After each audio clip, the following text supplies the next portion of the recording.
થોડાક સમય પહેલા જંબુસર નગર સહિત તાલુકાના રહેણાંક મકાનોમાં આગ લાગવાની ઘટના બની હતી અને ઘરનો તમામ સામાન ઘરવખરી બળીને ખાખ થઈ ગયો હતો। તે પરિવારજનોની ધારાસભ્ય ડી.કે. સ્વામીએ ચિંતા કરી રાજ્ય સરકાર તથા જિલ્લા વહીવટી તંત્રને રજૂઆત કરી હતી, જે અંતર્ગત ભરૂચ જિલ્લા કલેક્ટરના માર્ગદર્શન અને પ્રાંત અધિકારી દ્વારા CSR ફંડ હેઠળ જંબુસર પંથકના જંબુસર, બેડજ, કારેલી, જામડી, કાવા ગામના 9 પરિવાર માટે રાશન કીટ તથા ઘરવખરી સામાન વિતરણનો કાર્યક્રમ યોજાયો હતો। આ કાર્યક્રમ જંબુસર પ્રાંત કચેરી ખાતે ધારાસભ્ય ડી.કે. સ્વામીના અધ્યક્ષસ્થાને યોજાયો હતો, જેમાં તાલુકા પંચાયત પ્રમુખ નીતિનભાઈ પટેલ, તાલુકા પ્રમુખ કુલદીપસિંહ યાદવ, પૂર્વ ધારાસભ્ય કિરણભાઈ મકવાણા અને પૂર્વ મહામંત્રી બળવંતસિંહ પઢિયાર સહિત ઉપસ્થિત રહ્યા હતા અને ઉપસ્થિતોના હસ્તે કીટ વિતરણ કરવામાં આવ્યું હતું। ભારત માતા કી જય।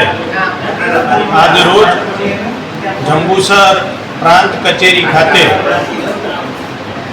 થોડા મહિના પહેલા જંબુસર તાલુકામાં લગભગ 10 જેટલા ઘરોને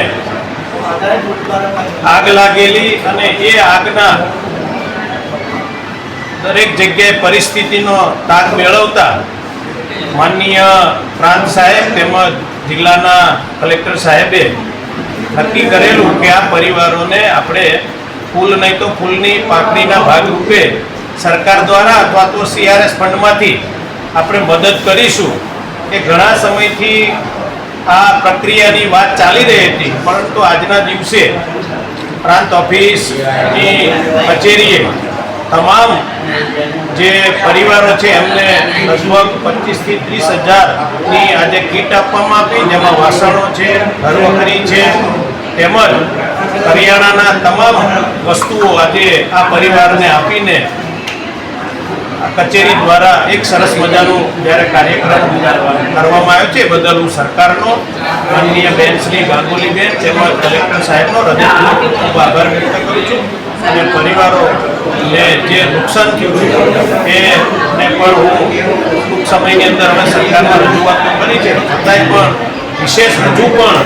એમને સહાય મળે એવી પણ સરકારમાં રજૂઆત કરીશું અને તમામ ભારતીય જનતા પાર્ટીના કાર્યકરો અને આપણા જે આગેવાનો છે એ પણ આ પરિવારોને સાથે લઈને જે કીટ આપવામાં આવી છે અને ખૂબ સારી સંખ્યામાં સૌ હાજર રહ્યા એ બદલ પણ તમામ કાર્યકર્તાઓનો, સરપંચોનો, સૌ આગેવાનોનો, તમામ ગામના આગેવાનોનો હૃદયપૂર્વક આભાર વ્યક્ત કરું છું। અસ્તુ, ધન્યવાદ, વંદે માતરમ, ભારત માતા કી જય।